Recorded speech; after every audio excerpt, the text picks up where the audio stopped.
estamos em mais uma videoaula, tá? E hoje nós vamos falar um pouquinho sobre a Revolução de 30 e o Estado Novo, né? O período que Vargas vai governar, tá? É uma aula bastante curta, né? Deveria ser mais extensa, mas a gente vai tentar resumir aqui de maneira que vocês entendam um pouquinho melhor o que foi isso, tá? Então vamos começar explicando o que foi a Revolução de 30.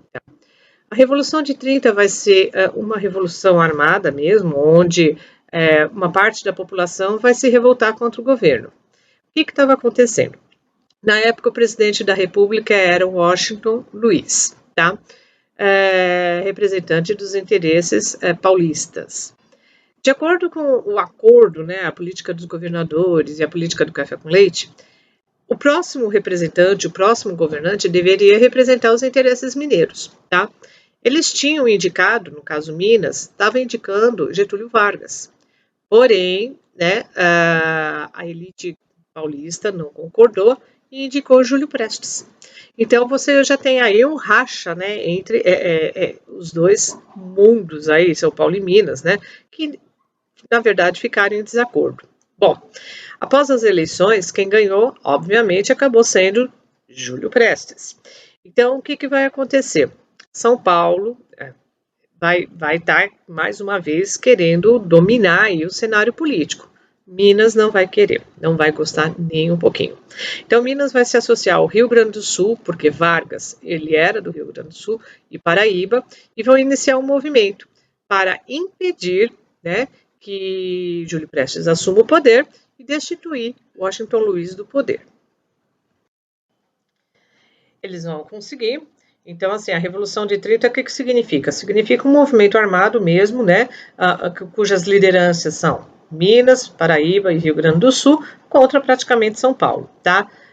O resto do país, ele se mantém mais ou menos neutro, porque não tem grandes representantes, né, politicamente falando. Então, na verdade, é isso que significa a Revolução de 30.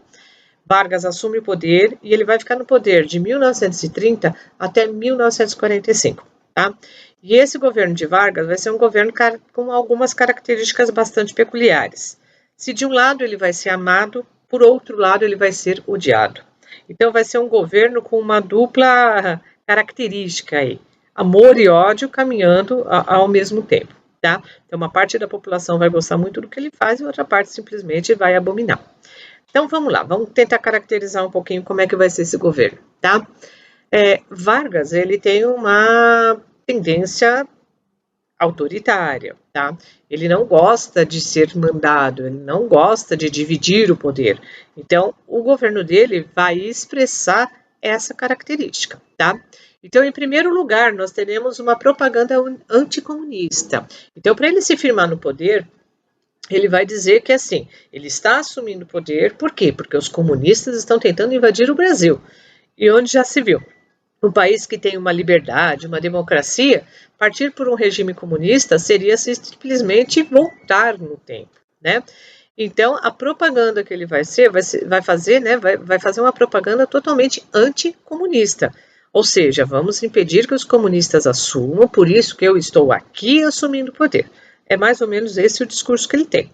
Então, ele vai fechar partidos políticos que são comunistas, ele vai estar limitando o acesso deles a qualquer meio de informação, enfim. Ele vai estar fechando o cerco mesmo para quem é adepto ao comunismo ou os partidos que são comunistas, tá? A segunda característica é a questão da censura. Então, o governo dele vai ser um governo baseado na censura. Censura mesmo de imprensa, censura dos meios de comunicação, escola, enfim. Então, assim, tudo que acontece tem que estar voltado para o governo. Pode-se fazer crítica ao governo? Não, não pode fazer crítica ao governo. Então, os meios de comunicação, eles passam a ser controlados de maneira que só falem coisas boas. E, detalhe, aquele que critica acaba sendo perseguido, tá? Então, a censura é uma característica forte desse período de 30 até 1945. Terceira característica é a repressão da atividade política, né? Então, assim, como ele começa a perseguir alguns partidos políticos que são adeptos ou ao socialismo ou ao comunismo, então você tem uma limitação de partidos políticos. Então, isso quer dizer que, politicamente, aqueles que são contra o governo começam a ser impedidos de expressar suas opiniões, tá? Então essa repressão, ela se mostra forte quando ele começa a simplesmente fechar alguns partidos políticos, tá? Depois nós temos prisão de inimigos políticos. Então todo aquele que se opõe contra o governo é inimigo. Então ele está questionando, ele está fazendo uma crítica, ele é inimigo. Então vamos prendê-lo. Prendendo, ele fica quietinho, num cantinho, não vai falar nada, não vai levantar polêmica. Não levantando polêmica, ninguém questiona e o governo continua caminhando da maneira que ele acha que é necessário, tá? Nós temos também medidas econômicas nacionalistas. Vargas, ele se mostra muito nacionalista, então um dos objetivos dele é desenvolver o Brasil pelo Brasil, não depender de capital estrangeiro, tá? Então essa é uma característica bem peculiar, então ele vai incentivar a abertura de empresas nacionais, tá? No sentido de valorizar mesmo o que é o capital nacional, o que é o produto nacional. Então esse sentimento de nacionalismo, ele é bastante presente no governo de Vargas desse período, tá? Ainda temos a publicação do Código Penal. Até então havia uma legislação da justiça, né? Mas assim, não era nada publicado, não era nada oficial. Era uma coisa meio que funcionava meio que na tradição, tá? Então Vargas, vai ser no governo de Vargas que ele vai publicar um direito penal mesmo. Legislação, tudo certinho para se cumprir, tá? E é o direito penal que nós temos hoje em dia, com todas as leis de infrações, de punições, enfim, tá? Então é no governo de Vargas que se consolida esse direito penal, e que tanto pode beneficiar ou prejudicar, ou melhor, enfim, fazer a justiça acontecer, tá? E finalmente, uma coisa aí que vai transformar Vargas num grande estadista, né? Num grande líder popular, que é a criação da CLT, que é a consolidação das leis de trabalho, tá? O que isso significa, gente? Até então, nós não tínhamos aqui no Brasil uma lei trabalhista.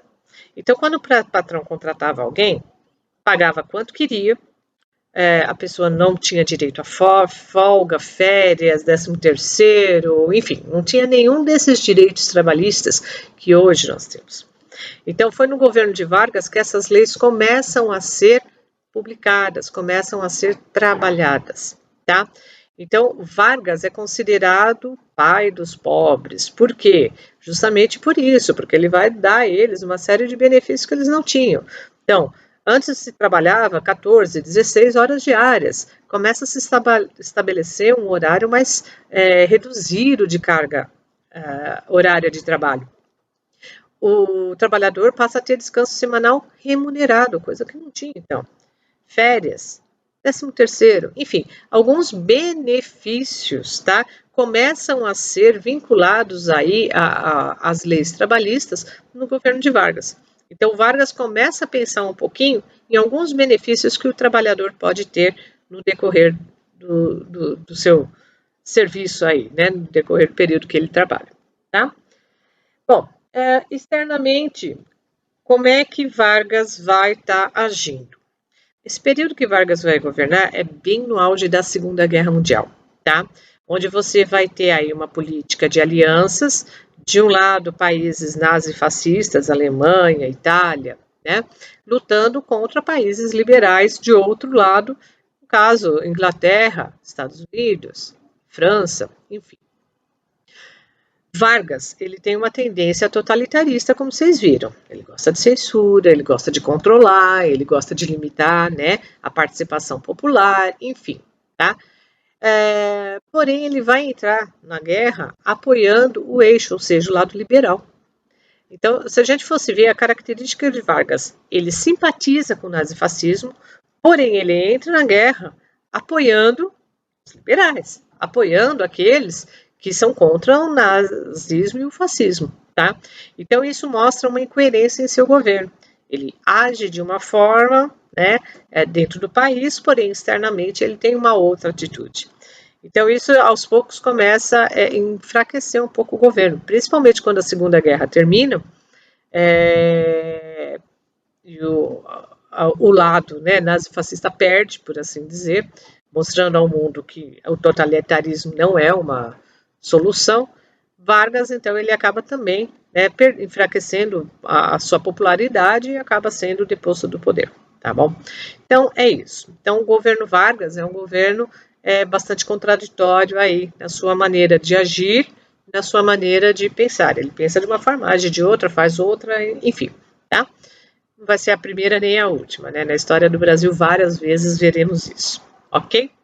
Então tá, a aula de hoje vai ficar por aqui. Eu vou lançar uma perguntinha não, a atividade para vocês, tá? Então, o que vocês têm que fazer agora? Vocês vão montar um mapa mental, né? A partir de uma pesquisa que vocês vão fazer, buscando responder que acontecimentos importantes vão estar acontecendo aqui no Brasil de 1945, quando Vargas vai sair do poder político, até 1964. Então, quais são os presidentes da República? O que aconteceu política, socialmente, economicamente, tá? Vocês vão montar um mapinha mental no caderno de vocês. Quando a gente retornar, eu estarei olhando esse material, ok? Qualquer dúvida, vocês podem entrar em contato via WhatsApp, que a gente estará solucionando aqui, conversando, enfim, o que vocês precisarem. Tá bom, gente? Então, fica até a próxima aula. E por enquanto é só. Beijinho, tchau, tchau.